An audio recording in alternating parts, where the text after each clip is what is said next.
Assalamualaikum warahmatullahi wabarakatuh. Selamat malam rekan-rekan semua. Selamat datang di session ke-10 dari kelas live online persiapan ujian sertifikasi internasional PMP. Bentar, ini kayaknya nggak stable. Oke.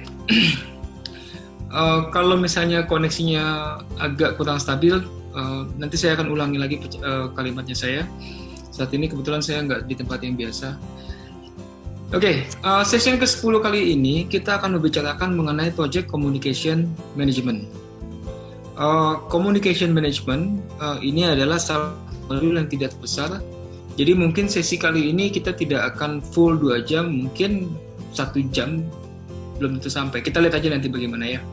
Tergantung juga dari pertanyaan teman-teman nantinya. Tapi intinya ini adalah sesi yang tidak begitu besar. Oke.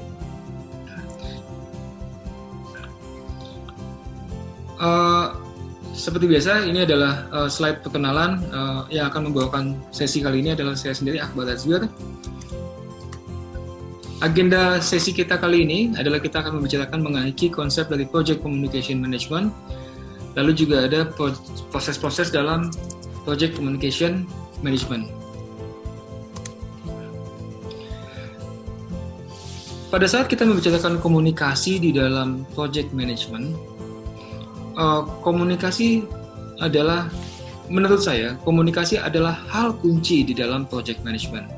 Bahkan semua 49 proses yang ada di dalam buku PMBOK ini, itu semuanya bermuara ke komunikasi. Bagaimana memastikan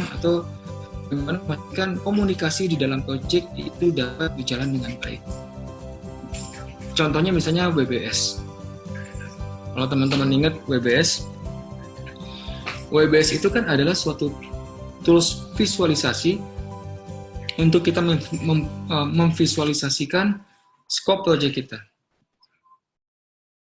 Apa sih benefitnya dengan kita melakukan visualisasi dari scope kita? Dengan adanya tools untuk visualisasi, sehingga menjadikan scope di dalam project kita itu dapat dengan mudah dimengerti atau ditangkap oleh project team kita ataupun stakeholder kita. Kalau itu mudah dimengerti, berarti kan komunikasinya menjadi lebih baik.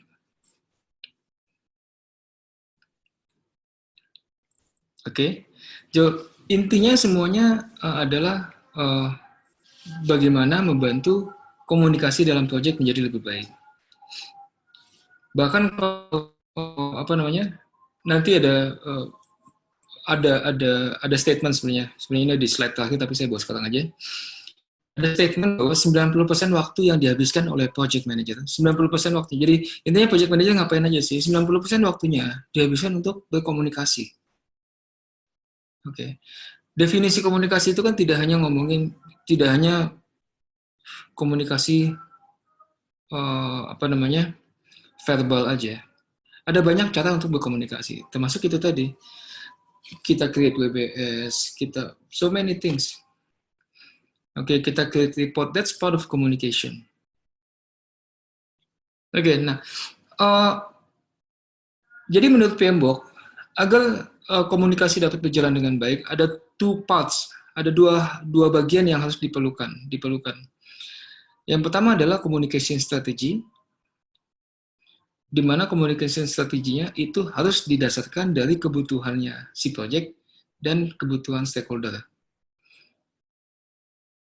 Jadi jangan kita bikin strategi komunikasi dalam project yang bukan berdasarkan kebutuhan project, tapi berdasarkan kebutuhan-kebutuhan atau kepentingan yang lain. Sebisa mungkin difokuskan kepada kebutuhan project dan kebutuhan para stakeholder. Bukan karena faktor, apalagi jangan sampai karena faktor keren misalnya. Nah, selain itu juga dibutuhkan communication management plan. Jadi communication strategi tadi itu di-elaborate di dalam bentuk communication management plan. Nah, bagian kedua untuk agar si komunikasi dapat berjalan dengan baik, tentunya harus ada pesan. Nah, pesannya itu sendiri harus the right and correct message. Jadi pada esensinya untuk agar komunikasi dapat berjalan dengan baik, harus ada strategi komunikasi, lalu tentunya ada juga harus ada pesan itu sendiri, message-nya yang harus the right message and the correct message. Nah, kita masuk ke konsep lainnya, ya ini adalah adanya 5 C's of written communication. 5 C's of written communication di sini ada 5 ya teman-teman, bisa dilihat sini, ada correct, concise, clear, coherent, dan control. Ini maksudnya apa sih? Jadi 5 C's-nya ini dimulai dengan correct. Ini berarti adalah pesan yang kita ingin tampilkan atau written communication yang kita akan kirim, itu harus mengandung pesan yang tepat, yang correct. Jangan sampai kita mengirimkan pesan yang tidak tepat, yang salah. Yang kedua, concise atau ringkas. Jadi, sudah harus tepat dan juga ringkas. Jangan melebar kemana-mana, jangan terlalu banyak basa-basi. Oke. Yang ketiga adalah clear. Jadi, pesannya tepat, ringkas, dan juga clear. Jangan dibungkus dengan kalimat-kalimat yang membuat pesannya itu sendiri menjadi tidak clear atau tidak jelas ataupun buram. Yang keempat adalah coherent. Coherent ini berarti kurang lebih kalau diartikan dalam bahasa Indonesia hubungannya itu jelas. Hubungan antara kalimat per kalimatnya itu ada hubungan yang jelas. Oke, jangan sampai kita lagi ngomongin topik A, terus tiba-tiba di kalimat selanjutnya tiba-tiba melewat ke topik B, jadi kemana-mana. Nah, yang terakhir, control, itu memastikan bahwa written communication kita itu punya. Bahkan kalau bahkan kalau misalnya teman-teman mau sedikit mengembangkan lebih lanjut, bisa juga belajar atau coba cari tahu sedikit tentang copywriting. Dalam ilmu copywriting ada tuh beberapa hal, aspek untuk memastikan bahwa written communication kita successful, termasuk juga penggunaan struktur yang ada. Misalnya contoh struktur yang paling simpel adalah AIDA. Jadi suatu email kita itu bisa dibungkus dengan struktur AIDA. Di situ ada attention, interest, desire, dan baru belakangnya ujungnya adalah action. Itu contoh paling sederhana dari struktur copywriting. Oke? Nah, jadi di sini konteksnya adalah PMBOK sendiri pun juga menyarankan buat teman-teman PM itu pada saat berkomunikasi gunakan metode komunikasi yang efektif dan efisien. Plan and emerging practice di dalam project communication management. Ini yang pertama adalah inclusion of stakeholders di dalam project review dan project meeting. Maksudnya di sini adalah kita sudah mengikut sertakan para stakeholder di project kita di dalam setiap project review dan project meeting. Oke, ini tergantung ke jenis projectnya ya, tergantung dan juga sebenarnya tergantung juga ke project ke pendekatan approach life cycle yang kita gunakan. Untuk project-project yang dengan approach yang menggunakan adaptif atau agile, itu mengikut sertakan stakeholder di dalam review itu adalah suatu keharusan. Kalau di project waterfall, ini tidak menjadi keharusan, tapi sudah menjadi tren saat ini supaya stakeholder itu jangan ikut di awal sama di ujung aja, tapi di tengah-tengah pun juga kalau bisa sering dilibatkan. So engagement-nya mereka pun juga lebih erat dengan project. Selanjutnya adalah use of social computing. Di sini kalau teman-teman ingat atau coba ingat mungkin 10 tahun, jangan 10 tahun. 15 tahun yang lalu deh. 15 tahun yang lalu bentuk komunikasi yang paling mobile itu apa sih? Dulu belum 15 tahun lalu kayak BBM belum terlalu terkenal kan. Paling banter adalah apa? SMS, lalu ada Yahoo Messenger. Yahoo Messenger pun juga nggak semua handphone Karena tidak semua, internet nggak kayak sekarang ya. Handphone nggak kayak sekarang, internet nggak kayak sekarang. Kalaupun ada handphone yang bisa pakai Yahoo Messenger itu jarang banget.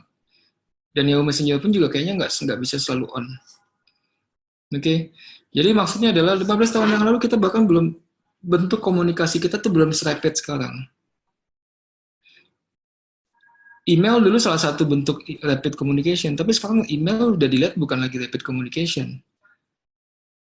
WhatsApp, Slack, apalagi Telegram. Nah, bentuk rapid communication seperti itu tentunya juga bermanfaat baik, dapat dimanfaatkan dalam project communication juga. Kalau bahkan kalau saya tanya ke teman-teman saat ini, ada berapa banyak WhatsApp group di handphone Anda saat ini? Banyak banget. Kayaknya satu project aja bisa punya 2-3 WhatsApp group deh. Satu project doang. Jadi kalau 1 tahun terakhir ini terlibat dalam 6 project, mungkin ya ada berapa tuh WhatsApp group yang muncul. Belum tahun depan lagi. Oke. Nah, penggunaan media sosial ataupun rapid communication tool seperti WhatsApp dan Telegram yang lain-lain itu memungkinkan juga komunikasi di dalam project menjadi lebih intens. Untuk pengambilan keputusan pun juga lebih intens, penyebaran informasi pun juga lebih intens jadinya. Oke, dan juga multifaceted approach to communication. Jadinya dengan adanya tambahan-tambahan media komunikasi ini memungkinkan komunikasi dalam proyek kita itu pendekatannya tidak hanya ini, sorry maaf nih ada yang unnoted nih.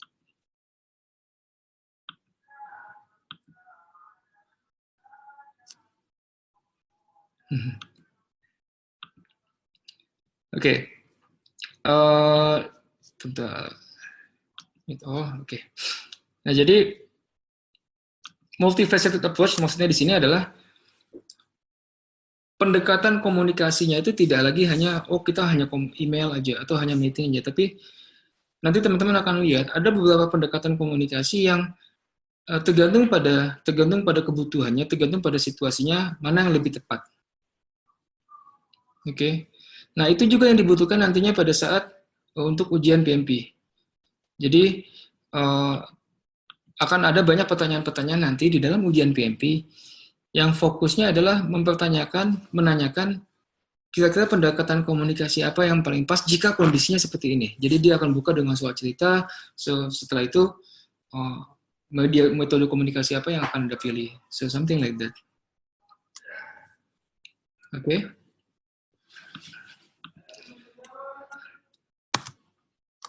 Nah, tailoring consideration untuk communication management, ini ada beberapa faktor yang harus kita pertimbangkan. Yang pertama adalah kebutuhan stakeholder-nya sendiri. Nah, ini kita mesti lihat nih, stakeholder yang ada di dalam proyek kita, itu kebutuhan komunikasinya seperti apa. Kebutuhan komunikasi para stakeholder ini akan menentukan bagaimana kita akan bisa men-tailor atau meng-custom proses di dalam project communication management. Lalu juga physical location. Kalau project team member kita semuanya ada dalam satu lokasi yang sama, apalagi kita jika menggunakan co-location, ingat ya co-location kita baru bahas session sebelumnya, apalagi jika kita menggunakan co-location, mungkin metode komunikasi seperti video conference tidak terlalu dibutuhkan. Tapi kalau misalnya physical location ini berbeda-beda, semuanya berbeda-beda time zone, ini tentunya akan menjadi faktor yang akan menentukan bagaimana kita meng-custom proses kita. Selanjutnya faktor selanjutnya adalah communication technology.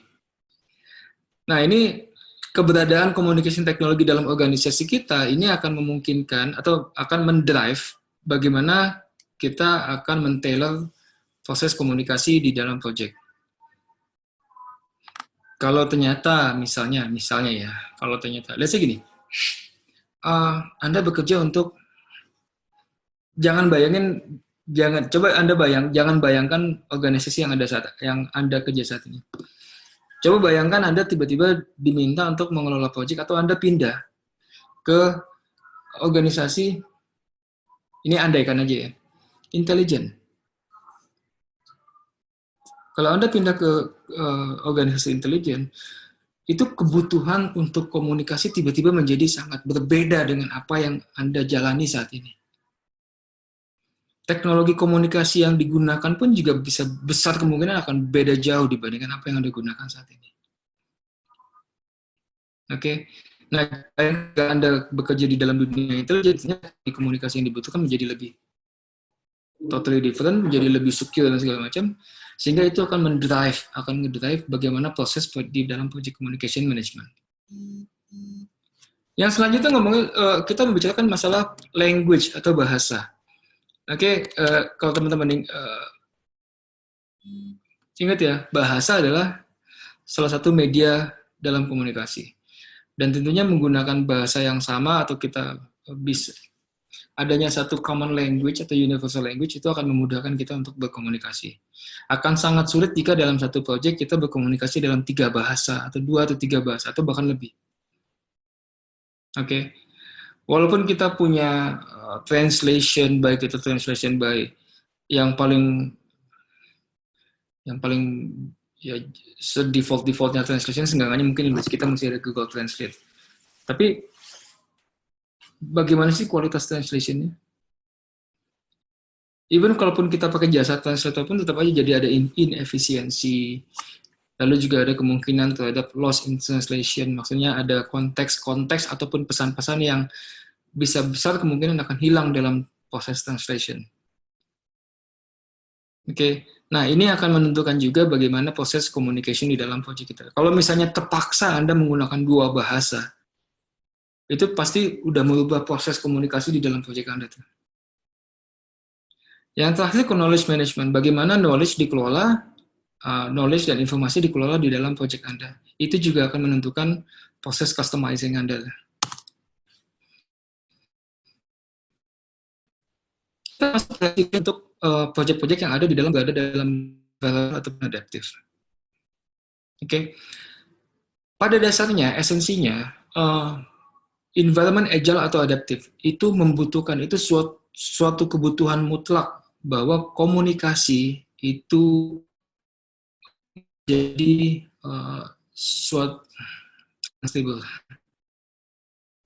Komunikasi, saya rephrase lagi. Untuk environment agile atau adaptif, komunikasi yang terbuka dan direct itu menjadi suatu kebutuhan utama. Agile environment itu lebih prefer face-to-face communication ataupun direct communication.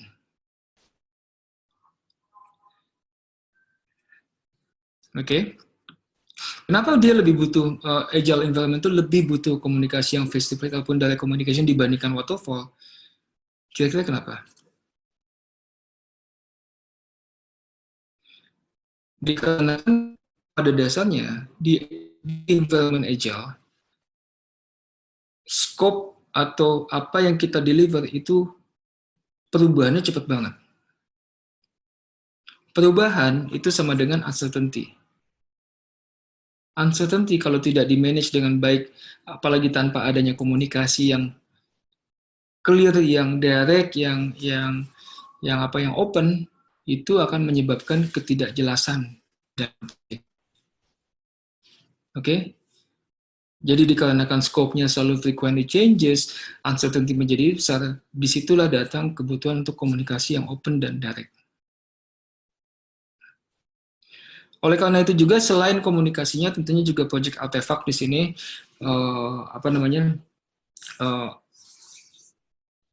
jika semua dokumentasi, semua desain, basically semua dokumen-dokumennya ataupun artefak-artefak yang ada di dalam project Anda, jika itu berada dalam di dalam environment agile, itu menjadi suatu kewajiban lagi untuk semua artefak itu dapat diakses dengan mudah oleh semua orang yang terlibat dalam project itu. Oke? Clear ya, logis banget. Nah, sekarang kita lanjut ke proses-proses yang ada di dalam project communication management. Kalau teman-teman lihat di sini cuma ada 3 proses, hanya ada 3 proses. Satu di planning process group, satu di executing, dan satu di monitoring and controlling. Yang pertama ini di plan communication management, untuk di planning process group. Jadi proses plan communication management ini adalah proses untuk kita bagaimana kita mendefinisikan bagaimana informasi di dalam proyek Anda itu didapat, bagaimana informasi didapat, bagaimana informasi dikelola, bagaimana informasi diproses, bagaimana informasi didistribusikan, bagaimana informasi disimpan sampai akhirnya informasi itu nanti delete atau dibuang atau didispose. Oke, so esensinya adalah plan communication management itu mendefinisikan bagaimana informasi di information life cycle di dalam project Anda itu dikelola, didefinisikan dengan baik. Oke, information life cycle berarti adalah bagaimana informasi didapat sampai informasi dibuang atau di delete. Nah, this process also looks how to maximize the efficiency dan effectiveness of communication. Jadi, tentunya apalagi penekanannya adalah di effectiveness-nya. Kalau komunikasinya efisien tapi nggak efektif, buat apa? Oke, dengan adanya plan communication management, ini akan menghasilkan dokumen yang akan menjadikan panduan bagaimana kita akan mengelola informasi di dalam project. Kalau teman-teman lihat di sini, inputnya ada project management plan. Di situ komponennya adalah ada resource management plan dan ada stakeholder engagement plan. Untuk komponen project management, dua komponen ini sangat erat kaitannya dengan, kalau teman-teman lihat di sini ada resource management plan. Resource management plan berarti di situ isinya ada apa sih? Salah satunya adalah adanya human resource yang ada di dalam project kita. Kalau stakeholder engagement plan, isinya adalah ya bagaimana kita akan mengelola, bagaimana kita mengelola stakeholder di dalam project kita. Dua komponen ini sangat erat kaitannya dengan human. So, because communication is always about human. Input yang lain di situ ada project document, ya ini adalah adanya requirement documentation, dan juga stakeholder register. Kalau stakeholder engagement plan tadi adalah rencana bagaimana mengelola engagement-nya, keterlibatan stakeholder dalam project kita. Kalau stakeholder register adalah list, daftar, siapa aja sih stakeholder di dalam project kita. Kita akan bicarakan stakeholder nanti di session 13. Jadi yang penting sekarang teman-teman tahu bedanya antara stakeholder engagement plan dengan stakeholder register. Stakeholder register adalah daftar stakeholdernya, stakeholder engagement plan adalah dokumen yang menjelaskan atau memberikan panduan bagaimana mengelola keterlibatan stakeholder di dalam proyek kita. So it's a two very different document. Stakeholder engagement plan adalah bagian dari project management plan. Stakeholder register karena dia isinya adalah konteksnya adalah daftar stakeholder. Yang namanya daftar stakeholder kan itu living dokumen ya. Mungkin besok nambah lagi stakeholdernya atau mungkin besok berkurang stakeholdernya. So it's a living document. Living document berarti dia adalah project document. Frozen document dia adalah project management plan. Dua input lainnya ya ini adalah enterprise environmental factors dan juga organizational process assets. Kenapa ada OPA di sini? Kalau teman-teman sudah pernah bikin communication management plan, output utama di sini, di dalam proyek-proyek sebelumnya, dan proyeknya sejenis atau tipikal dengan proyek yang Anda kelola saat ini, ya dijadikan communication management plan yang sebelumnya itu dijadikan template ataupun input, atau Anda bahkan bisa ambil plug-plug, tinggal dimodifikasi sedikit. Tools dan teknik yang bisa digunakan di plan communication management, ada expert judgment, ada communication requirement analysis, kita menganalisa kebutuhan komunikasi. Lalu ada teknologi komunikasi, ada model komunikasi atau communication model, ada communication methods, ada juga interpersonal dan team skills. Ini yang beberapa akan kita bahas detail nanti. Interpersonal dan team skills yang dibutuhkan dari PM adalah adanya communication styles assessment. Kita bisa mengakses, kita sebagai PM, kita idealnya bisa mengakses kira-kira kebutuhan gaya komunikasi seperti apa sih yang dibutuhkan. Political awareness. Dalam konteks political awareness di sini bukan berarti politik secara negara, politik negara ya, tidak. Namun setidaknya PM mengerti bagaimana memanfaatkan politik di dalam proyek Anda. Cultural awareness. Nah, ini juga menjadi salah satu interpersonal skills yang cukup penting nih. Cultural awareness sangat dibutuhkan apalagi pada saat project team member Anda itu datang dari banyak negara atau banyak lintas negara ataupun lintas benua. Pastinya kultur yang ada di negara Indonesia dengan di India, dengan di US, dengan di Afrika beda-beda ya. Sehingga gaya komunikasi pun juga beda-beda. Nah, sebagai PM jika kita aware terhadap hal itu akan menjadi akan menjadi tools yang penting bagi kita. Selanjutnya ada data representation, bagaimana kita menampilkan stakeholder engagement assessment method di sini, lalu juga ada meetings. Outputnya ada communications management plan. Nanti kita lihat communication management plan itu apa. Ada project management plan updates. Di sini yang kita bisa update ada besar kemungkinan kalau misalnya diperlukan adalah stakeholder engagement plan. Oke. Kenapa ngomongnya ke stakeholder engagement plan? Menarik nih. Padahal kan kita masih ngomongin communication. Kenapa yang diubah adalah stakeholder engagement plan? Bagaimana tadi kita sempat singgung, ini adalah bagaimana kita akan mengelola keterlibatan stakeholder dalam proyek kita.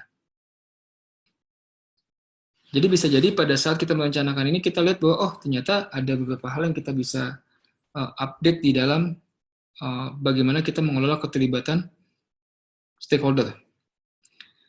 Dari sisi project dokumen yang bisa kita update adalah adanya project schedule dan stakeholder register.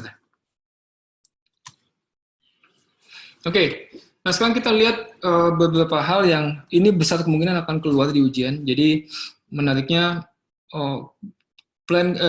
project communication management, walaupun dia adalah suatu yang kecil, justru agak lumayan nih soal-soalnya muncul di ujian nantinya. Yang dimaksud dengan communication technology adalah fasilitas atau tool yang kita gunakan untuk berkomunikasi. Baik itu dari face-to-face, phone, email, text messages, Skype, video conferencing, blog, surat, macam-macam. Lalu communication channel. Ini adalah salah satu hal, salah satu formula, salah satu rumus yang saya nggak bisa pastiin 100%, tapi ini besar banget kemungkinan akan keluar di ujian Anda. Setidak-tidaknya satu soal. Walaupun satu soal sayang banget kalau sampai Anda tidak bisa mengerjakan soal ini, karena mesti gampang banget. Communication channel itu kalau lihat di sini, itu adalah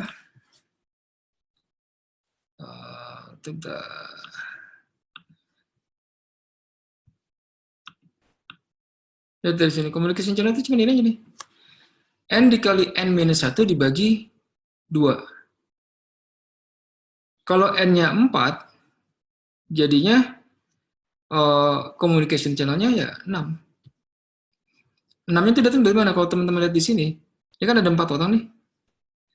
4 orang tinggal ditarik aja garis panah ke semuanya, menyentuh semuanya, itu kalau dihitung panahnya ada 6. Oke. Relevansinya apa sih ini? Relevansinya si communication channel ini memberi insight, memberi gambaran, berapa banyak kanal komunikasi di dalam proyek Anda. Seiring dengan bertambahnya project team member di dalam proyek Anda, itu akan membuat kanal komunikasi atau jalur komunikasi di dalam proyek Anda itu juga bertambah. Bayangkan jika satu proyek ada 200 project team member. Ada ribuan kanal komunikasi di dalam proyek Anda yang tidak mungkin Anda kelola semuanya. Jadi communication channel ini cuma memberikan insight itu aja. Hanya memberikan insight. Apakah Anda akan benar-benar gunakan, ini nggak digunakan dalam proyek realnya. Cuman ini hanya memberikan insight. Apakah akan keluar di ujian? Besar kemungkinan iya. Setidaknya satu soal. setidaknya ya. Oke, nah selanjutnya ada lagi communication model. Ini kembali ke dasar banget. Ini adalah basic communication model. Ini model komunikasi dasar, di mana ada di dalam setiap komunikasi itu ada sender, ada receiver. Oke. Pada saat sender ingin mengirimkan pesan tersebut atau maksud yang ingin disampaikan ke receiver itu di-encode atau dibungkus ke dalam bentuk pesan yang bisa dipahami atau didekode oleh receiver. Contohnya apa sih bentuk sederhananya? Bentuk sederhananya ini aja bahasa. Ini saat saya bicara teman-teman semua, ini saya menggunakan bahasa Indonesia. Maksud yang ada di dalam kepala saya, pikiran yang ada di dalam kepala saya, itu saya encode atau saya bungkus dalam bentuk bahasa Indonesia. Lalu itu saya akan transmit. Transmitnya apa? Ini saya transmit dari asalnya dari mulut saya, ditangkap oleh mikrofon, oke, akan melalui media dan melalui media Zoom ini. Oke, berarti mediumnya apa nih? Mediumnya adalah Zoom. Oke, communication mediumnya di sini adalah Zoom. Nah, Zoom ini sendiri pun juga besar kemungkinan ada noise. Noise-nya datangnya dari mana? Noise itu bisa datang dari berbagai macam. Mungkin salah satunya adalah ada background voice di belakang saya, atau mungkin di teman-teman juga ada background noise saat ini.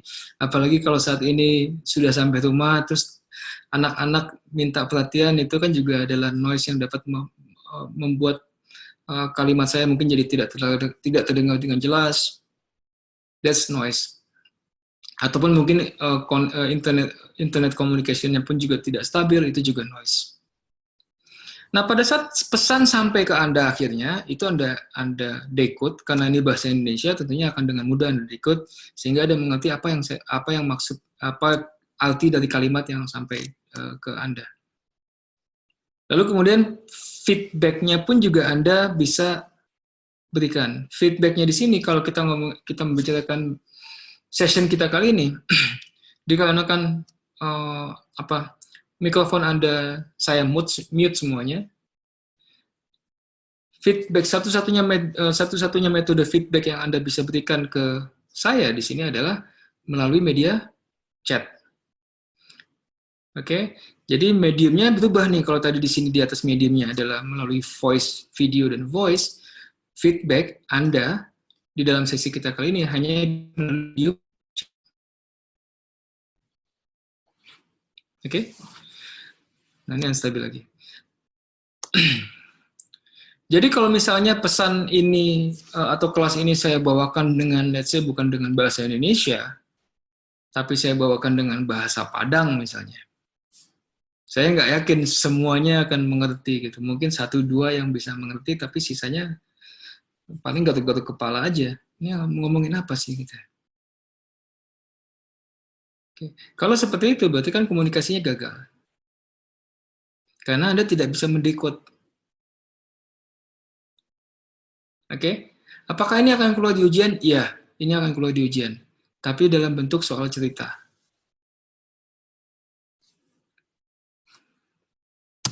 Lanjut. Nah, kalau tadi udah ngomongin communication model, sekarang kita membicarakan communication methods. Komunikasi.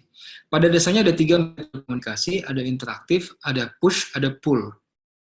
Interaktif digunakan pada saat Anda ingin mencapai kesepakatan, atau to ensure common understanding, kesepahaman, atau pengambilan keputusan yang cepat. Itu harus butuh komunikasi yang interaktif. Ada tektokan langsung, two-way communication. Di sini contohnya adalah meeting atau face-to-face meeting, baik itu bisa face-to-face meeting ataupun video conference meeting, bisa by phone, bisa by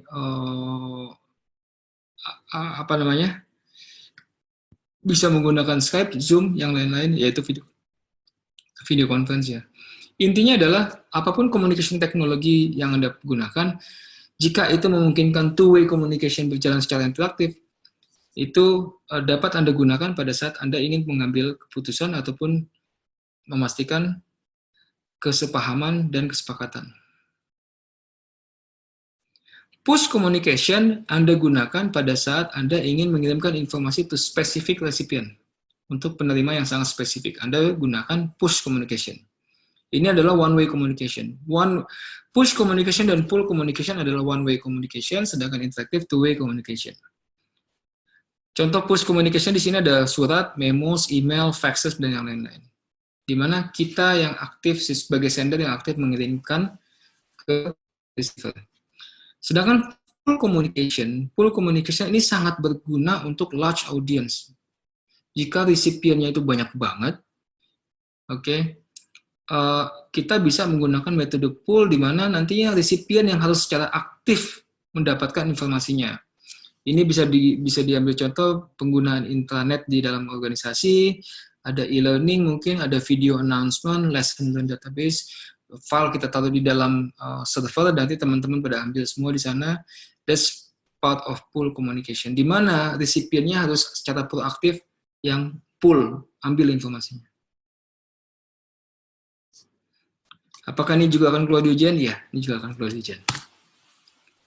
Oke, nah jadi output dari proses pertama ini plan communication management adalah adanya communication management plan. Di mana di sini nanti ini adalah contoh. Ini yang teman-teman lihat di slide Salkat ini adalah contoh bentuk dari communication management plan. Ini bisa di custom, bisa dibulak-balik sesuai dengan kebutuhan teman-teman. Kalau dilihat di sini, yang paling kirinya kolomnya adalah what-nya, apa yang akan dikomunikasikan di sini, atau metode komunikasinya. Ada project status, ada project review, budget status, design review, dan development status.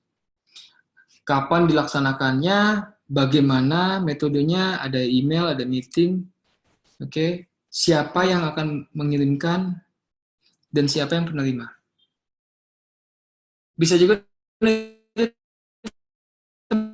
teman lagi atau dibikin sebelah kirinya bukan what, tapi who, atau receiver-nya siapa. Atau ganti lagi, how-nya yang paling kiri bisa juga.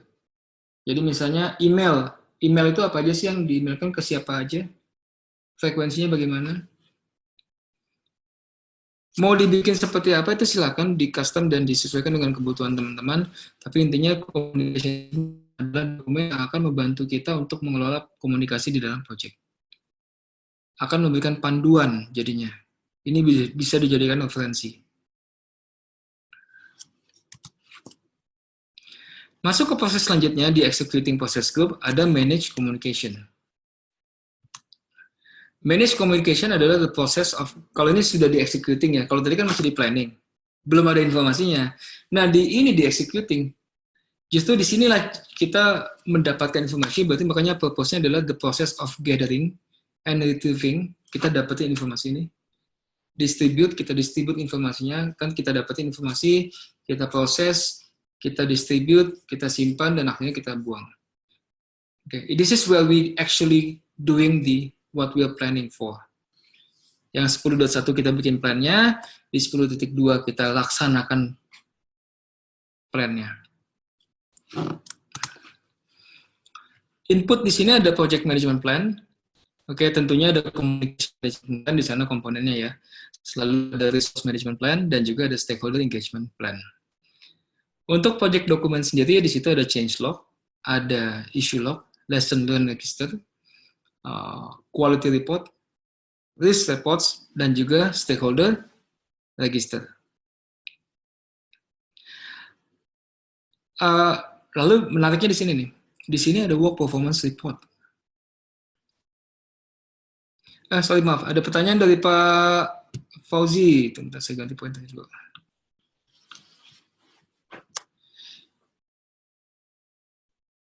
Yang tadi itu sama dengan project cadence. Bisa ya, bisa enggak, Pak?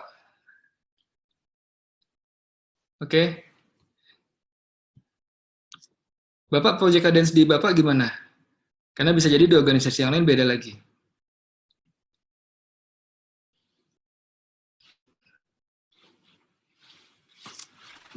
nanti tolong di deskripsikan dulu apa namanya yang ada yang Bapak maksud dengan project cadence menurut Bapak. Nanti kita sambung lagi. Sekarang saya masuk ke slide lagi. Oke, di sini ada work performance reports. Oke, jadi kalau teman-teman ingat kan ada WPD, WPI, dan WPR. Oh sorry, Pak Fauzi sudah respon langsung. Saya langsung sini dulu. Ada tipe-tipe meeting, ada bi-weekly, etc. Tapi nggak mencakup info yang dikirim di email. Iya Pak, di sini kurang lebih kalau yang dimaksud dengan itu, iya sama. Nah, kalau mau ditekan lagi untuk mau ditambahkan informasi apa aja yang ada di dalam setiap email, itu bisa Pak. Silakan. Ini saya tadi bikin apa namanya? Yang tadi saya tampilkan adalah bentuk yang sederhananya aja. Oke. Kalau memang dibutuhkan informasi lebih detail, silakan ditambahkan.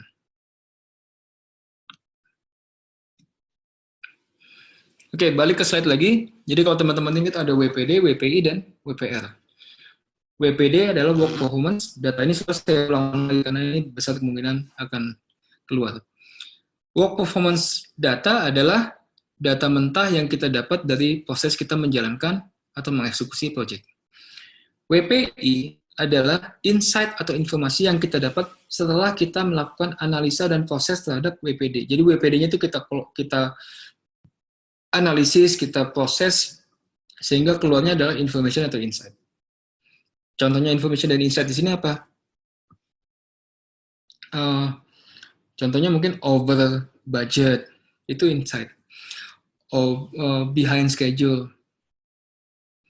Nah, tapi masalahnya WPI itu masih insight yang belum ada konteksnya. Idealnya yang Anda informasikan ke stakeholder bukan WPI, apalagi bukan WPD, tapi yang Anda informasikan adalah WPR. WPR adalah information, project information, WPI yang sudah dibungkus dengan konteks. Oke, saya ulang lagi. WPR atau Work Performance Report adalah WPI yang sudah dibungkus dengan konteks.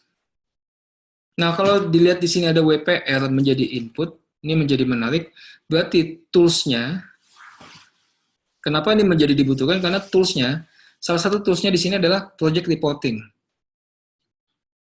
Ada project reporting. Saya anotate dulu. Ada project reporting, sehingga akan menghasilkan, dengan adanya reporting itu, project reporting ini nanti ujungnya adalah terjadinya komunikasi di dalam project. Apa yang di-reporting? WPR. Work reports-nya. Work performance report-nya ini didistribusikan sehingga menghasilkan communication project di dalam project. Oke. Nah, selain itu tentunya selain reporting atau mendistribusikan report, sorry.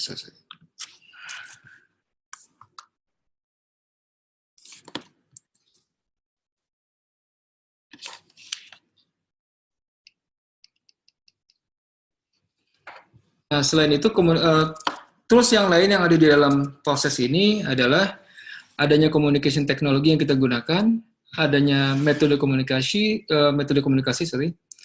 lalu communication skills. Nah, ini baru ada di manajemen. Jadi skill kita dalam berkomunikasi di dalam project, di situ ada communication competence, ada feedback, kemampuan kita untuk memberikan feedback, non-verbal, dan juga presentation. Oke. Sebagai PM, Anda memang suka nggak suka, Anda dituntut untuk memiliki kemampuan presentasi. Itu udah given. Oke. Buat teman-teman yang mungkin masih kurang nyaman untuk melakukan presentasi atau berbicara public speaking, oke, itu adalah skill yang Anda harus kuasai, dan itu akan sangat bermanfaat bagi Anda sebagai project manager ataupun untuk karir Anda ke depannya. Oke, selain itu ada MIS atau software di dalam yang akan dapat membantu pengelolaan project kita. Project reporting tadi sudah kita bahas. Lalu kemudian ada interpersonal dan team skills. Di sini ada soft skill yang kita perlukan. Di sini ada active listening. Active listening di sini berarti apa namanya? bagaimana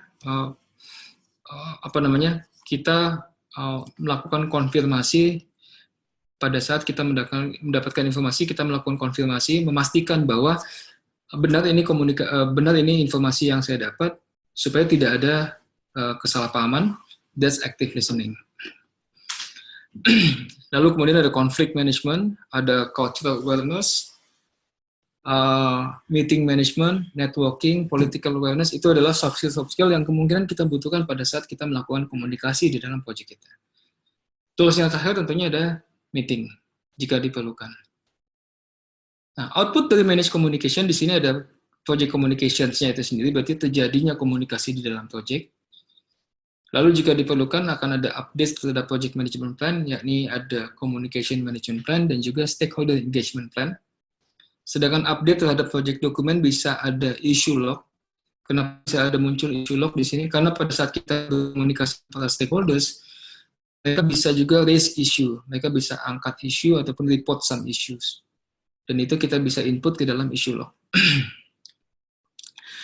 Selanjutnya ada lesson register, project schedule juga bisa mungkin kita update, list register sampai dengan stakeholder register. Yang terakhir di dalam outputnya ada OPA, Organizational Process Assets pun juga kita bisa update di sini.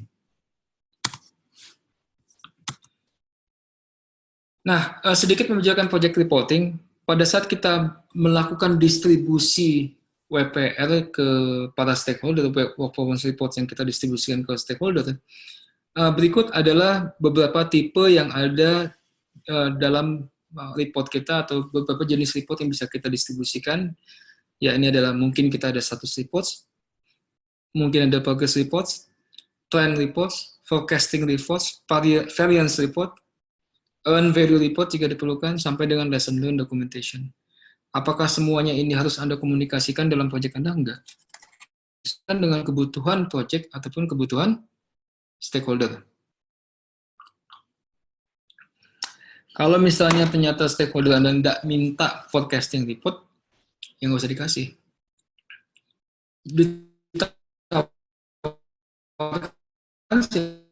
Kalau kita merasa nggak usah dikasih.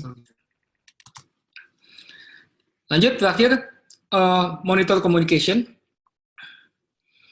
di dalam proses group monitoring dan controlling. Kalau teman-teman perhatikan, di monitoring dan controlling proses group ini, penamaan prosesnya sendiri pun itu akan memberikan gambaran mengenai prosesnya sendiri. Jadi di sini sebenarnya gini, ada yang namanya dimulai dengan monitor, ada nama-nama prosesnya yang dimulai dengan kontrol di dalam MNC ini, monitoring and controlling process group. Kalau teman-teman ingat di quality, di quality itu bukan monitor quality, tapi control quality. Sedangkan di sini communication bukan control communication, tapi monitor communication. Kenapa namanya bukan control communication?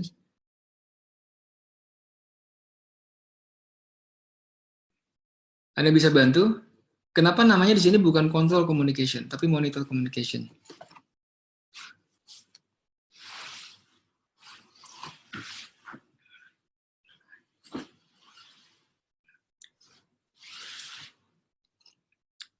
Oke, ya.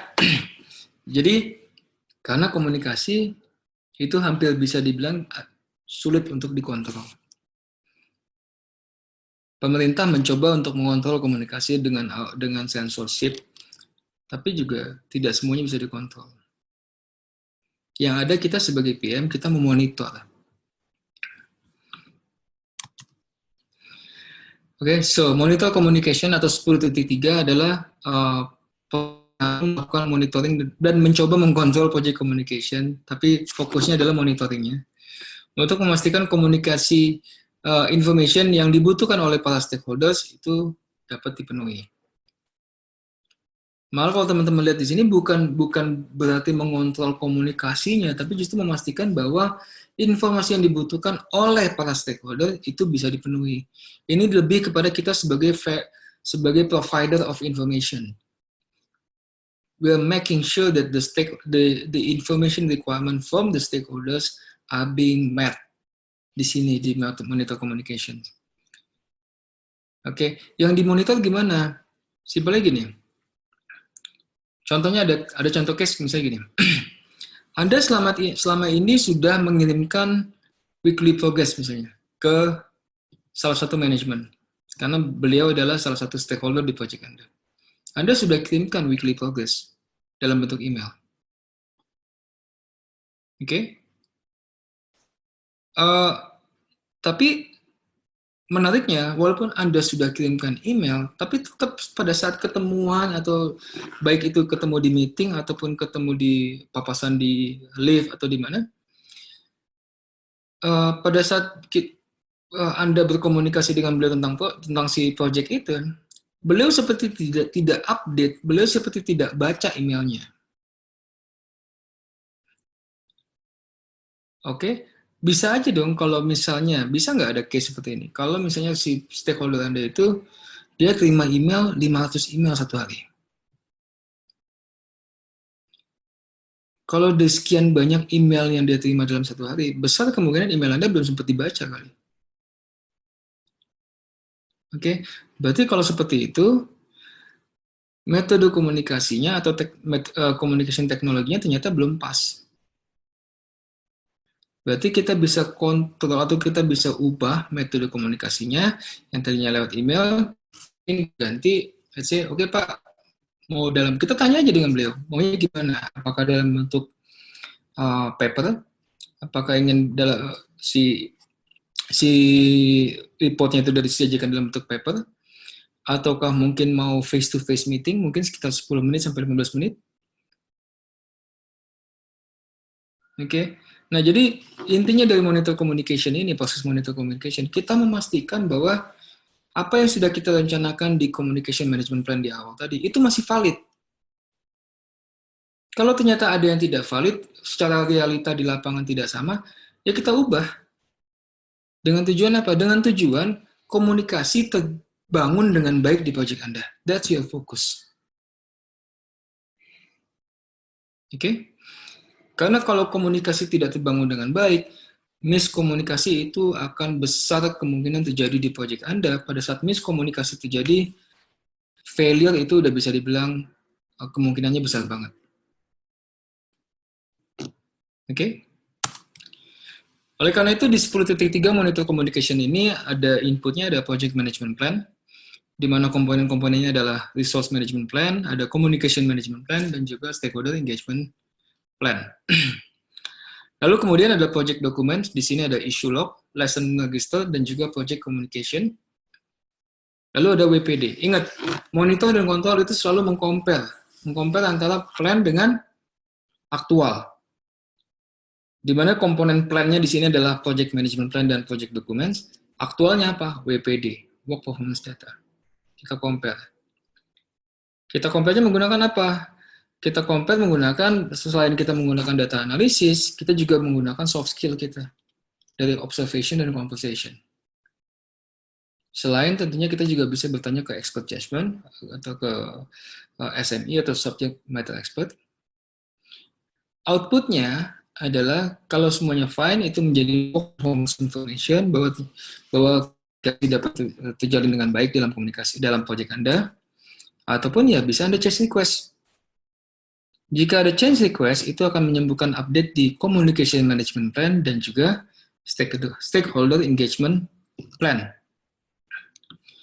Di mana di sini selain itu juga akan dapat menimbulkan update di issue log, lesson learned register, dan juga stakeholder register.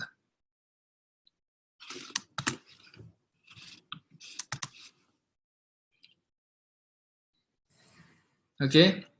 Nah, di sini ada statement bahwa project manager itu nggak bisa mengkontrol komunikasi. Ini seperti tadi saya udah singgung ya, nggak bisa mengontrol komunikasi. Tapi yang kita lakukan bukannya bukan mengkontrol komunikasi, tapi kita memonitor komunikasi untuk memastikan bahwa unnecessary changes itu bisa dicegah, miscommunication dan unclear direction pun juga bisa dicegah. Oke, dan statement terakhir di sini tadi yang saya sempat singgung di awal, about 90% of project managers' time is spent on communicating. Oke. Nah, uh, terakhir dari project communication, seperti saya sudah singgung di awal, ini adalah salah satu knowledge area yang singkat di 10 knowledge area yang kita miliki. Silakan saya berikan waktu, buka kesempatan untuk teman-teman juga yang ingin bertanya. Setelah ini kita akan membicarakan nantinya hari Jumat, kita akan masuk ke sesi mengenai risk. Nah, risk ini adalah salah satu knowledge area yang cukup besar. Jadi ya, siap-siap, nanti Jumat ini kita akan panjang ceritanya. Yang ini agak santai kita.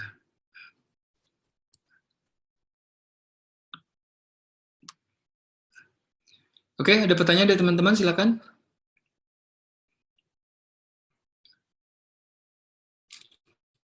Mundur dikit, recap aja. Oh, kita hanya ada 3 proses di sini. Ada 10.1 Plan Communication Management, 10.2 ada Manage Communication, dan 10.3 ada Monitor Communication.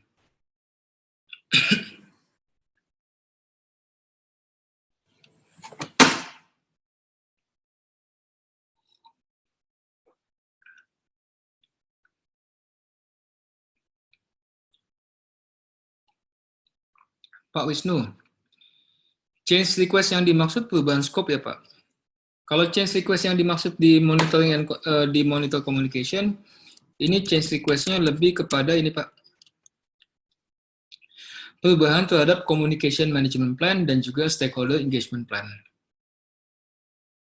Di dua itu Pak, di aspek komunikasi dan aspek stakeholder engagement.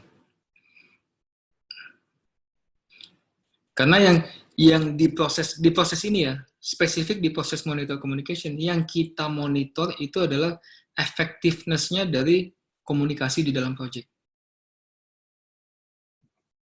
Gitu Pak Wisnu. Jadi change request itu akan sangat kontekstual banget. Dia mengikuti konteks dari si proses yang ada.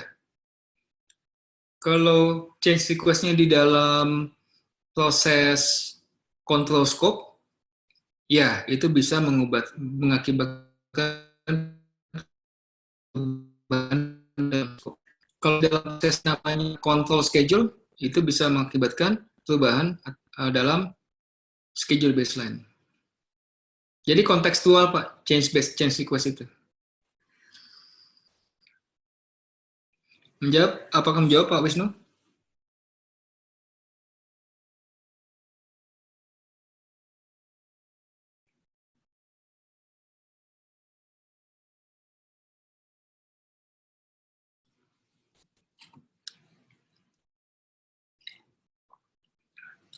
Ada teman-teman lain? Ada pertanyaan lain dari rekan-rekan? Teman-teman lain.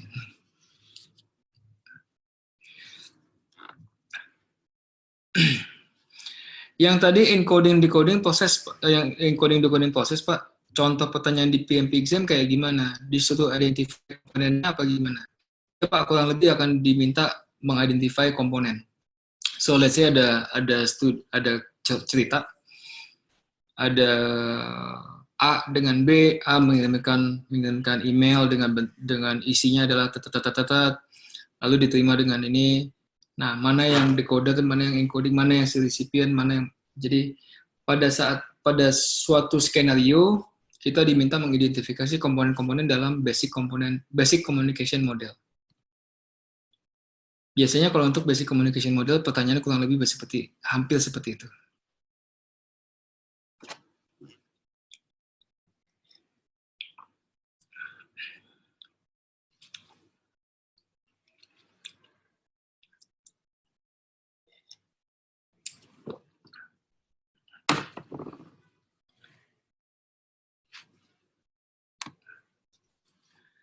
Jangan lupa yang metode komunikasi ya, yang interaktif, push dan pull itu juga akan keluar juga dalam bentuk soal cerita.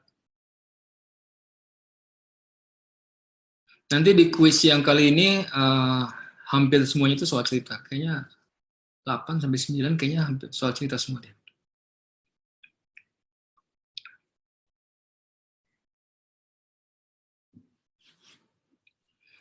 Dari Pak Windy, out of topic sedikit Pak, nggak masalah. Saya ada satu customer unik yang mana proyeknya gentayangan, maksudnya gentayangan. Nah, kan timnya tidak terlalu antusias menggunakan sistem. Oke. Dalam hal ini apakah ada solusi? Maksudnya gentayangan nggak kelar-kelar. Oke. Dikarenakan PM-nya sendiri tidak terlalu antusias menggunakan sistem. Oke. Dalam hal ini apakah ada solusi? Bahkan steering committee-nya juga tidak bisa push dikarenakan PM-nya itu orang penting dalam company. Oke, bisa beri solusi Pak?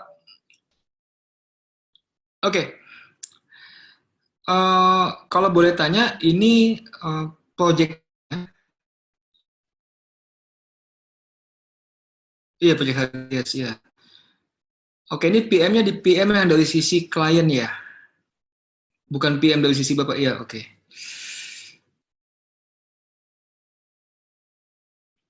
Nah, ini agak unik nih posisinya, kondisinya, dikarenakan apalagi beliau adalah PM-nya ini, beliau orang penting dalam company di mana si steering komiternya nggak bisa nge-push. Oke. Uh, Segala cara sudah saya paksa untuk pakai sistem. Jadi gini Pak, uh, ini cuma nanya dulu aja ya, karena saya juga kan berdasarkan ini aja. Udah pernah diajak ngopi bareng nggak Pak?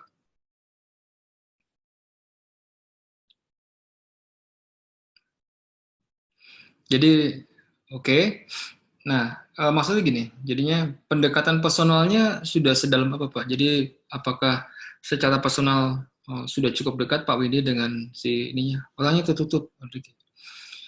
Karena uh, yang kita butuhkan saat ini untuk bisa memetakan lebih lanjut adalah objektifnya atau uh, motivasinya apa? Apa sih yang menjadi ekspektasi beliau? Itu yang menurut saya agak menarik adalah coba dicari tahu Pak, ekspektasi beliau itu apa sih sebenarnya gitu. Bukan dari Stilcom-nya, dari PM-nya Pak. Ekspektasinya pun juga bahkan yang lebih umum, tidak hanya spesifik di proyeknya, tapi ekspektasi beliau mungkin yang secara di company itu dia ekspektasinya apa sih?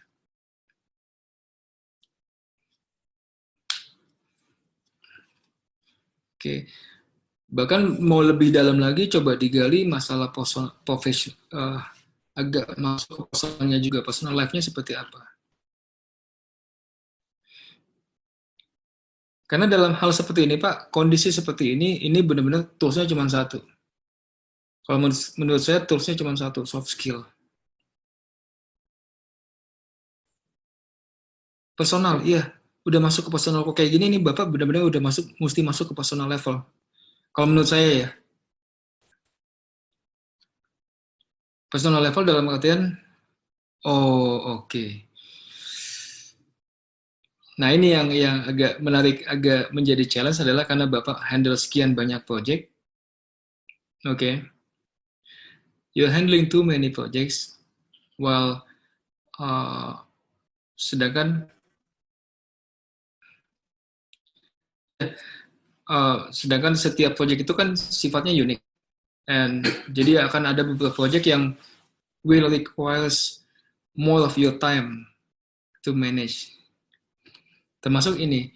Di sini memang saya tidak ada maksud bahwa tidak bilang bahwa ada masalah personal antara Bapak dengan beliau yang bersangkutan dengan PM yang agak unik ini. Enggak, saya tidak insinuate itu. Saya maksudnya justru betul Pak, bahkan yang bersangkutan baik sekali. Oke, ini customer yang unik.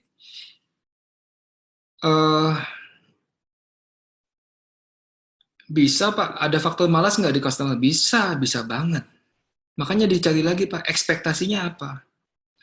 Project ini, project HRIS ini, apakah memang ekspektasi bisa jadi misalnya ada nggak project-project atau hal-hal atau kerjaan-kerjaan atau ekspektasi yang jadinya terganggu karena adanya project HRIS ini? Itu cuma salah satu contoh, cuma salah satu kemungkinan. There's so many possibilities di sini. Makanya uh, menjadi penting untuk kita mencoba menggali ekspektasi dari PM yang terkesan ogah-ogahan untuk mengerjakan proyeknya itu sendiri. Mungkin karena yang bersangkutan sudah menganggap apa yang kami deliver cukup, di mana dari sisi vendor belum. Oke. Nah, ini tadi menarik. Jadi bisa jadi ada ekspektasi yang tidak sama. Sebagai contoh, yang bersangkutan tidak mau pakai payroll modul, di mana di Hire Air Sunfish, saya dituntut untuk go live payroll. Oke, yang minta payroll siapa? Yang minta requirement sampai payroll siapa? Awalnya dari mereka, oke. Itu sudah tercantum dalam scope Anda enggak, antara Sunfish dengan si klien? Bahwa payroll itu masuk sebagai scope yang di-deliver. Karena terbukti dari mereka mau beli payroll model. Oke. Berarti ya, kalau nggak ada niat harusnya dari dulu nggak bakal beli. Oke. Nah, sedangkan in the end, di tengah-tengah mereka jadinya nggak mau pakai payroll. Gitu, Pak ya. Oke. Dan ini menjadi implikasi mereka nggak mau jawab pas saya tanya. Oke.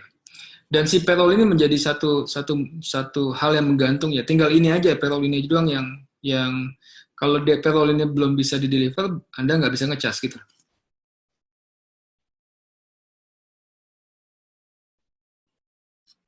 Oke. Kayak saya sebut gentayangan. Oke.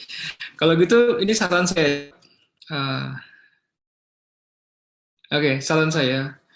Kalau memang ternyata ada perubahan ekspektasi dari klien, kalau memang ternyata mereka dari awal yang tadinya mau beli, terus ternyata nggak jadi beli, ini sepertinya ini mesti duduk bareng semuanya yang terlibat di sini, bukan hanya PM-nya, tapi juga steering committee dari kedua belah pihak, baik dari sisi Sunfish dan juga klien. Ini sepakatin aja, payroll jadi apa enggak? Oke, kalau nggak jadi, nanti akan di-convert dalam bentuk apa? Secara komersil nanti bagaimana implikasinya? Oke, karena juga nggak sehat juga kalau terus-terusan dibiarkan bergentayangan, ini tidak akan sehat dari sisi Anda sebagai vendor, tidak akan sehat dari sisi klien. Kalau tidak ada berubah ekspektasinya, itu juga sebenarnya sangat wajar juga, Pak. Klien berubah ekspektasi. Apapun alasannya ya, apapun alasannya, baik itu alasan yang logis atau nggak logis, tapi kalau memang klien berubah ekspektasi, ya itu yang harus dikomunikasikan dua belah pihak. Ini bagaimana nanti konteks komersilnya. Lanjutan dari Pak Windy, saya berpikir maunya mereka buat statement mau pakai atau tidak payroll module. Jika tidak, saya akan coba ajukan ke maintenance. Kalau handover tidak include payroll module. Bisa tidak begitu? Jika tidak, saya akan coba ajukan ke maintenance kalau handover tidak include payroll module. At least ada bukti email. Iya Pak, kurang lebih begitu. Betul. Nah, akan lebih baik lagi, akan lebih mudah lagi Pak, kalau jangan minta email aja. Dimulai dengan meeting Pak, dimulai dengan ketemuan aja face to face. Karena gini, saya mundur ke sini ya, saya mundur ke slide ini.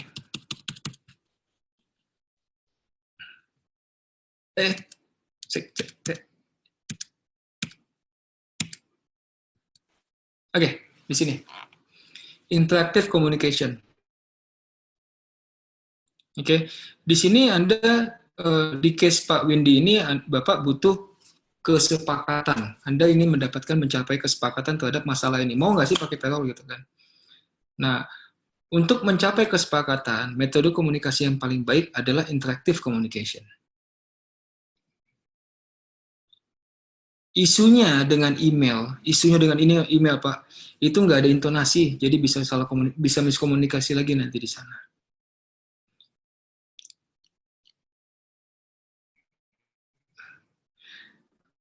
Saya ke Pak Windy dulu sebelum ke Pak Yohanes. Terakhir saya sempat tanya ke stafnya, katanya karena budget, support nggak mau bayar, jadi nggak mau pakai payroll. Kalau terkait ini, apakah case komunikasi berlaku, Pak? Berlaku, Pak. Masih berlaku tetap. Karena kan Bapak baru dapat informasinya dari staff doang. Oke. Langsung dengan si pihak-pihak yang terkait. Duduk bareng, cari kesepakatan bagaimana ini. Oke, Pak Windy, noted. Oke, siap Pak Windy, terima kasih. Sekarang saya bisa lanjut ke Pak Yohanes. Pak Yohanes, saya mau tanya dong, kalau misalnya proyek sudah jalan, tapi di tengah jalan, kliennya minta ganti PM, itu bagaimana ya? Oke, tanya dulu Pak alasannya, kenapa minta ganti PM? Ditanya ke kliennya, kenapa minta ganti PM? Ditanyanya dalam konteks gini Pak, dalam konteks jangan ngotot gitu, tapi dalam konteks, uh, kita tanya alasannya dalam bentuk konteks sebagai masukan ke kami. Oke. Jadi dari situ kalau pada saat mereka sudah menginformasikan alasan kenapa mereka mungkin minta ganti PM, itu nanti baru dikomunikasikan, bisa didiskusikan. Kalau ternyata alasannya bisa jadi isunya bukan di PM-nya, isunya justru di sisi merekanya ya, kita saling dikomunikasikan. Atau isunya adalah frekuensi komunikasinya, atau isunya adalah technical bahkan bukan PM-nya yang salah. Bisa jadi.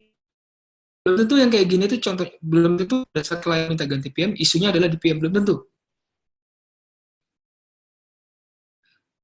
Bisa jadi root cause-nya itu tersembunyi dari isu minta ganti PM-nya itu.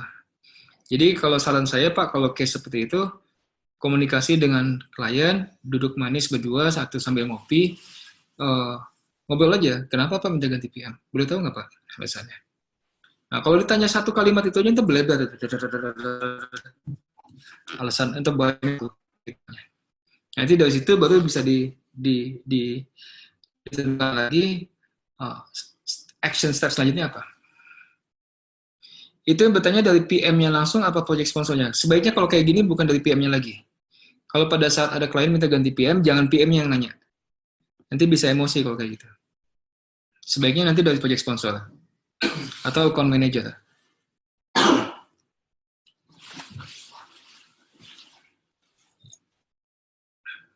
Gitu Pak Yohanes.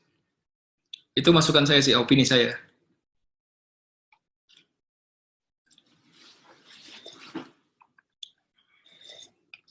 Pak Windy, ya setuju Pak, bisa ribut nanti. Iya, karena bisa keluarnya yang nggak enak nanti jadinya. Pak Wisnu ada pertanyaan.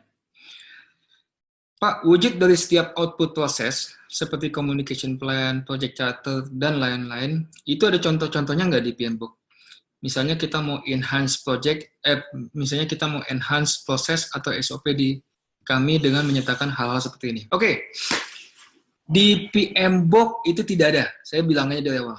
Kalaupun ada, sangat sedikit banget. Contoh template-nya itu nggak ada. Kenapa? Ada logikanya di sini. PMBOK atau Project Management Body of Knowledge itu adalah referensi, itu adalah buku yang dijadikan referensi oleh banyak proyek, oleh ratusan ribu jutaan proyek di seluruh dunia. Mereka mereferensi ke PMBOK. Jika PMBOK memberikan satu contoh template, bisa dibayangkan nggak? Contoh template itu akan dijadikan secara akan plek-plekan akan digunakan seperti itu, as is. Kalaupun ada customization pun juga sangat minim. Padahal idenya bukan seperti itu. PMBOK tuh idenya bukan seperti itu. Idenya PMBOK adalah kalau teman-teman perhatikan lagi, contohnya misalnya saya mundur sedikit ke sini.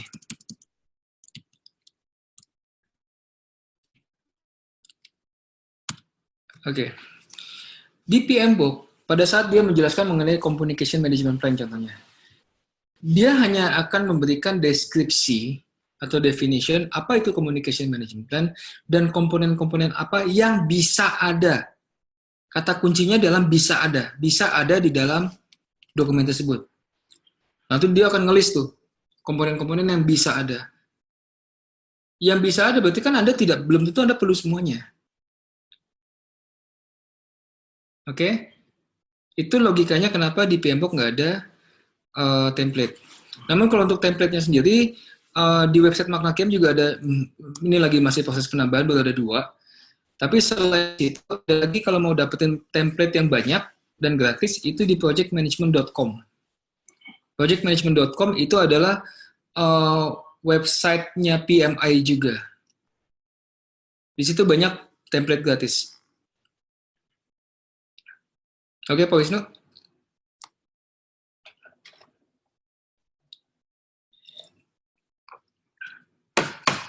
Ya, sama-sama Pak Wisnu. Terima kasih juga.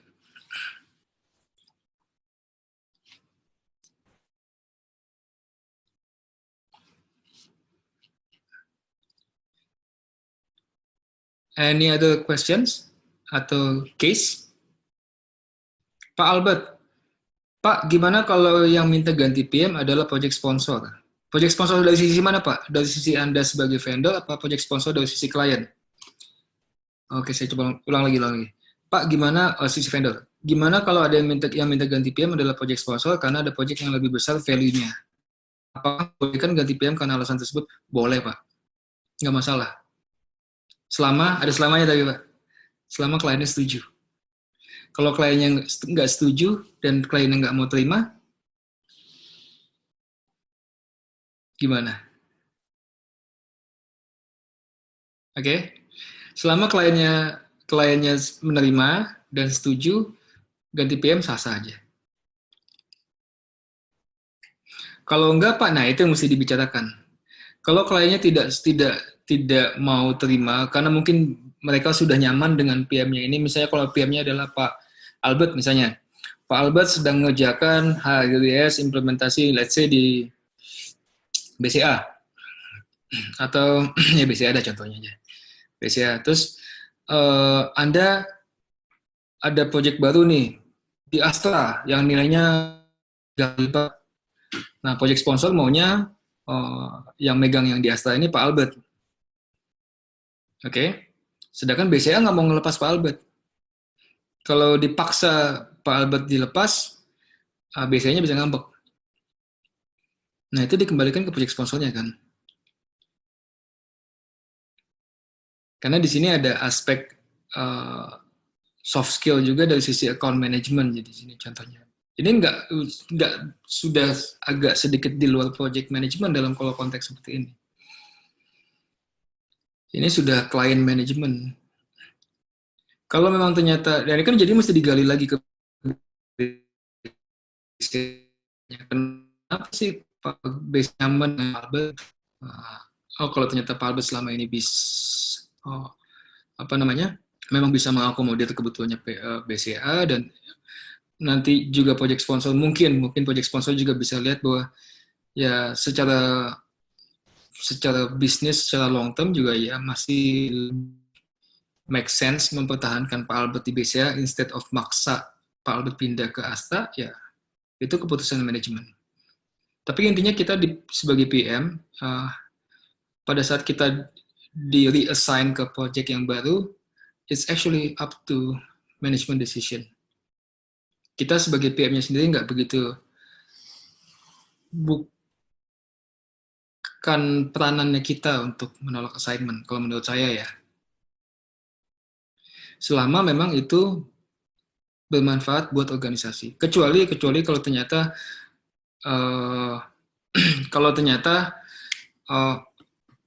benar-benar si kliennya menolak dan itu akan merugikan organisasi, yaitu kita bisa berdiskusi dengan project sponsor jadi atau manajemen. Oke, dari Pak Albert Kasim. Oke, jadi ikut aja ya Pak maunya manajemen. Ya dibilang ikut aja mungkin terlalu pasif, tapi basically adalah selama itu menguntungkan atau bermanfaat bagi organisasi, ya ikut. Gitu Pak Albert. Oke Pak.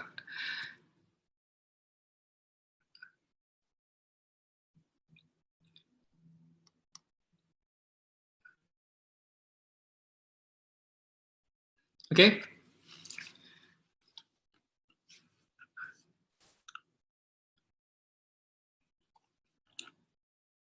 Pak Windy, kalau ada upgrade produk, ternyata PM sebelumnya sudah resign. Oke. Dan dari substitute PM itu tidak tahu menahu apa yang diubah sama PM lama. Iya, masalah ini. Dan ternyata setelah ditelusuri dari assessment dengan customer, ada cukup banyak perubahan yang tidak terdokumentasi. Menurut Bapak sebagai PM, substitute solusinya apa ya? Gitu. Oke. Kalau saya bertanya lagi, Pak, untuk memperbaiki situasi yang ada saat ini, effortnya seperti apa dari Anda sebagai vendor? Technical effortnya. Ini saya mau gali dulu, Pak. Jadi kan ini mau di-upgrade produk, mau dibawa ke versi terbaru. Tapi kalau untuk mengupgrade ke versi terbaru kan itu mesti memastikan bahwa segala customization yang ada dalam versi sebelumnya itu bisa dibawa juga customization-nya ke versi terbaru. Begitu Pak ya, pemahaman saya tetap terhadap produknya Sunfish. Oke, upgrade produk misalnya dari versi 1 ke versi 2 ke versi 2 yaitu dengan environment database dan kode yang berbeda jauh. Oke. Siap. Nah, environment database-nya beda, kode juga beda jauh. Nah, sedangkan yang versi 1, perubahan customization-nya yang dilakukan oleh PM sebelumnya itu ternyata banyak banget dan tidak terdokumentasi. Oke, sedangkan beliau sudah resign, jadi nggak bisa ditanya-tanya. Kalau tidak dicek aplikasi karena dan tidak ada dokumentasinya. Oke. Nah, di sini kan berarti kan ada effort teknikalnya apa? Saya mau tanya dulu. Record lagi. Oke. Nah,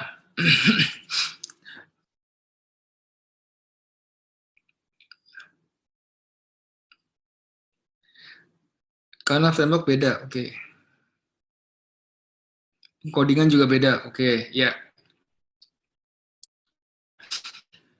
Sekarang saya mau tanya dulu ke Pak Windy. Di project sebelumnya, yang masih versi 1 dengan PM yang sebelumnya ada, apakah dokumentasi bagian dari scope yang seharusnya Anda deliver nggak? Organisasi yang Anda deliver nggak? Iya. Kalau memang itu bagian dari yang Anda sudah deliver, tapi berarti project sebelumnya Anda gagal mendeliver, unstable.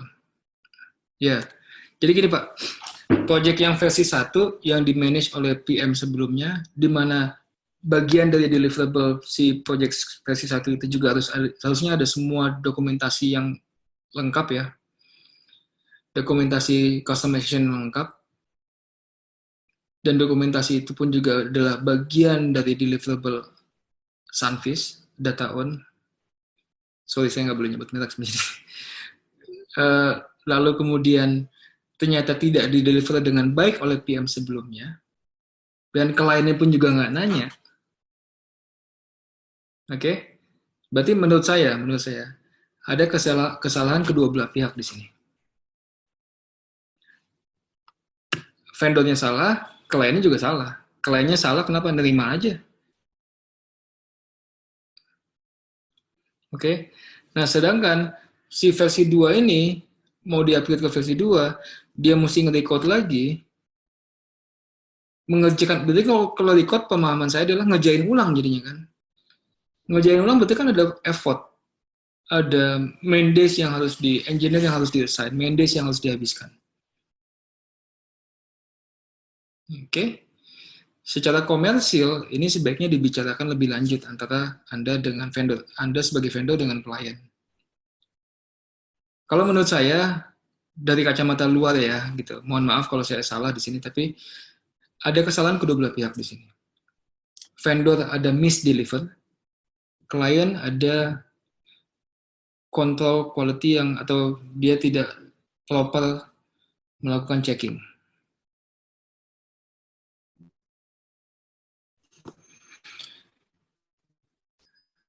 Yang tidak terdokumentasi ternyata adalah custom flow, proses, dan perhitungan, misalnya perhitungan komponen gaji dan lain-lain.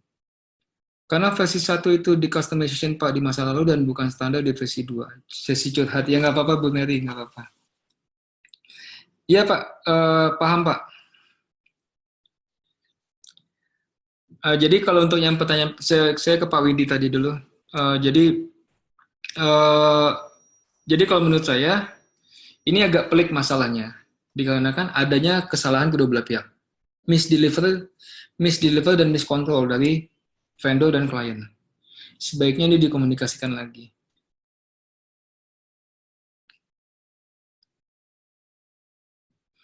Ibu Mary, apakah boleh PM tidak merespons pertanyaan ataupun permintaan yang sifatnya minor dari klien ketika weekend, Pak? Ceritanya kliennya workaholic, Pak. Gini, ini tidak ada jawaban benarnya, Bu. Tidak ada jawaban benar salahnya. Jadi, karena di satu sisi, we have to please our client, but di satu sisi lagi, we have to set boundaries. Di satu sisi kita secara profesional harus be able to deliver and satisfy our customer. Di satu sisi lagi, we have to make sure that we are not being treated and we are not being abused by the client. Oke, okay? Jadi di sini ini lebih ke art, Bu, lebih ke art. Oke, okay? Jadi kalau misalnya di sini pertanyaannya adalah permintaannya minor dan dia nanya pas weekend. Oke, okay? Coba sekalian Anda jawab. Anda jawabnya Senin pagi. Bagaimana responnya? Kalau responnya ternyata fine-fine aja, ya sudah. Next di weekend selanjutnya pada saat dia nanya, nggak usah respon apa-apa. Karena gini, besar kemungkinan, ini saya cuma dugaan aja ya, kenapa dia nanya di weekend? Karena pas lagi ingat nih, tanya aja. Oke, okay? Bukan, bisa jadi dia sebenarnya tidak terlalu mengharapkan jawaban di saat itu juga. Cuman karena dia ingat aja, dia takut kalau misalnya dia nanti mau nanyanya pas hari Senin, udah terlanjur lupa. Begitu Bu Mary. Jadi bisa dicoba dulu. Ini makanya trial and error. Jadi hubungan dengan klien ini it's an art. Oke, okay? Soft relationship ini it's an art. Oke, okay, balik ke Pak Windy. Soalnya kalau ini balik masih case tadi ya. Soalnya kalau ini terjadi dengan saya, ini mempengaruhi KPI saya. Yang mana menurut saya ini bukan kesalahan dari saya. Betul Pak. Saya setuju dengan Bapak. Jadi pada saat kasus ini terjadi, ini harus ada eskalasi. Ini harus dieskalasi ke project sponsor. Because juga tidak adil jika Anda harus menjaga kesalahan yang terjadi dalam PM yang sebelumnya, apalagi jika pada saat proses redoing the work atau kasarnya kalau bahasa sehari-hari kita nyabokinnya itu, nyuci piringnya itu, Anda melakukan kerjaan cuci piring ini ternyata mempengaruhi KPI Anda, itu juga menjadi tidak adil. Sehingga sebaiknya Anda lakukan eskalasi.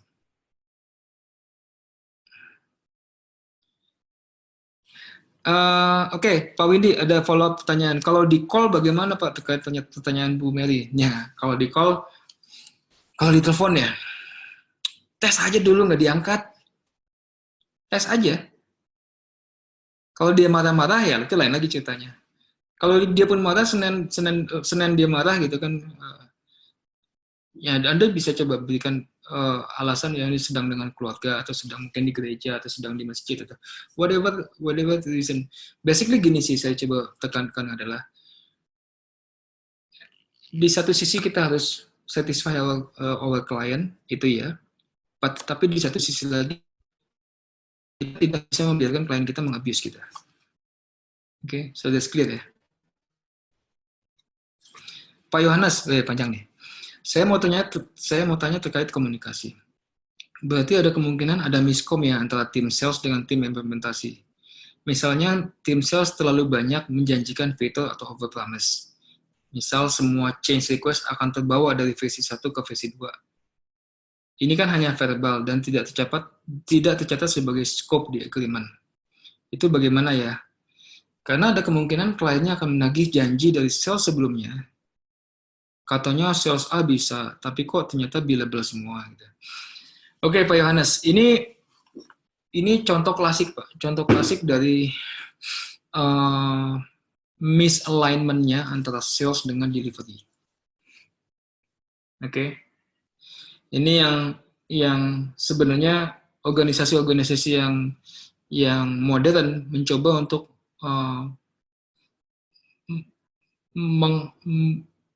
apa bahasa yang tepatnya ya, meniadakan barrier ini, meniadakan batasan ini antara si sales dengan delivery ini. Kalau boleh cerita, ada beberapa organisasi mereka membubarkan loh, sales departemennya dibubarin. Tapi bukan berarti fungsi salesnya nggak ada, fungsi salesnya tetap ada. Tapi fungsi salesnya itu ditalikan, dijadikan satu dengan fungsi sales. Orang salesnya itu tidak lagi berada dalam sales department spesifik, tapi dijadikan satu dengan delivery. Oke. Gajinya dinaikin, tapi bonusnya disamain sama yang delivery. Karena sebelumnya pada saat berpisah sales dengan delivery, salesnya KPI-nya adalah PO, atau sales, atau revenue, sedangkan delivery KPI-nya beda lagi. Perbedaan KPI itu yang menyebabkan komunikasi ke klien itu tidak sama. Menurut saya pada saat sales over promise, itu adalah masalah bagi organisasi. Kenapa? Karena itu merusak citra organisasi dan bisa memberikan image bahwa organisasi itu cuma janji-janji surga aja, sedangkan nggak bisa deliver. Jadi bagi saya ini adalah masalah penting, masalah yang sangat penting, yang sangat worth it banget untuk dieskalasi ke manajemen.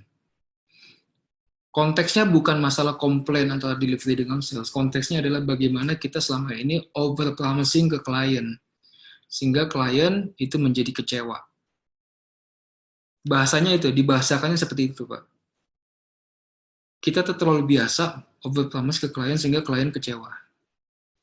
And how we are going to resolve that? Itu sebaiknya bahasanya pada saat kita eskalasi masalah ini ke manajemen. Kurang lebih begitu, Pak Yohanes.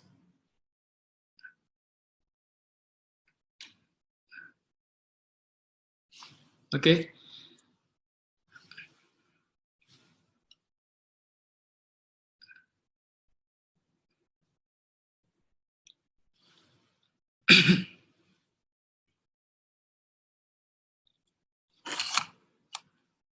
Oke, kalau begitu izinkan saya untuk menutup sesi ke-10 kita kali ini, di mana kita membicarakan mengenai Communication Management Plan.